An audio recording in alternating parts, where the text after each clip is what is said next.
মনে যে আঘাত পেয়েছিল, আমি তার জন্য আজকে প্রকাশ্য এই লক্ষ লক্ষ মানুষের সামনে করজোড়ে ক্ষমা চেয়ে নিচ্ছি।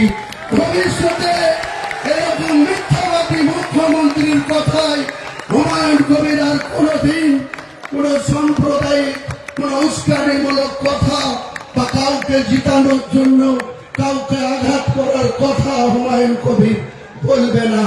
মমতা ব্যানার্জি হেলিকপ্টার নিয়ে বড়ুয়া কিষাণ পার্টির মাঠে নেমে আমাকে ডেকে বলেছিল যে হুমায়ুন, আজকের দিনে আমার কাছে খবর আছে অধীর চৌধুরী আবার জিতে যাচ্ছে, ইউসুফ পাঠান হেরে যাচ্ছে, মোহাম্মদ সেলিম জিতে যাচ্ছে, আবু তাহের খান হেরে যাচ্ছে, তুমি একটা কিছু করো।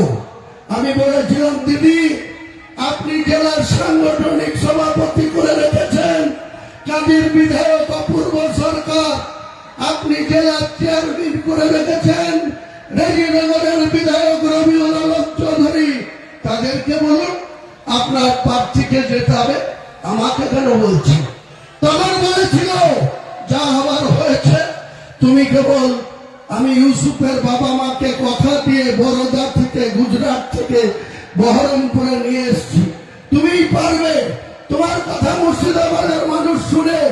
তাই যখন তুমি ছিল না তখন আমি 2001 সালে একটা পেয়েছিলাম, যখন তুমি ছিল না 2016-তে আমি 4টে পেয়েছিলাম, যখন তুমি আমার সঙ্গে ছিল 22-এর মধ্যে 20টা পেয়েছি। কাজে তোমাকে এটা করতে হবে। তাই সেদিন আমি যোগী আদিত্যনাথ যেভাবে মুসলমান সম্প্রদায়ের লোককে উল্টো করে টাঙিয়ে সিধা করার কথা বলেছিল, তার 24 ঘন্টার মধ্যে আমি বলেছিলাম যোগী আদিত্যনাথজি, এটা ইউপি না, এটা বাংলার মুর্শিদাবাদ।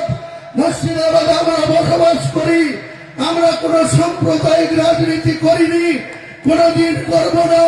কিন্তু আপনি যদি মুর্শিদাবাদের মাটিতে দাঁড়িয়ে আমাদেরকে উল্টো করে টাঙিয়ে সিধা করতে চান, আমি হুমায়ুন কবির মাত্র 2 ঘন্টা সময় নেব।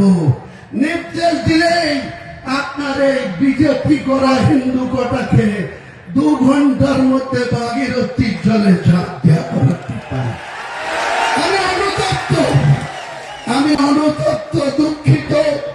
আমি রাজ্যের মুখ্যমন্ত্রীর কথা রাখতে গিয়ে সেদিন এই হিন্দু ভাইদের মনে যে আঘাত পেয়েছিল, আমি তার জন্য আজকে প্রকাশ্য এই লক্ষ লক্ষ মানুষের সামনে করজোড়ে ক্ষমা চেয়ে নিচ্ছি।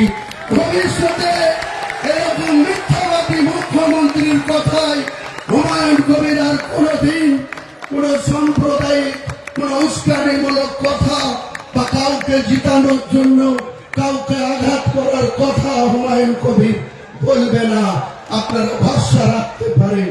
আমি প্রকাশ্য 1 মে 2024 সন্ধ্যা 7টায় যে কথা বলেছিলাম, সেটার জন্য আমাকে অনেক কথা শুনতে হয়।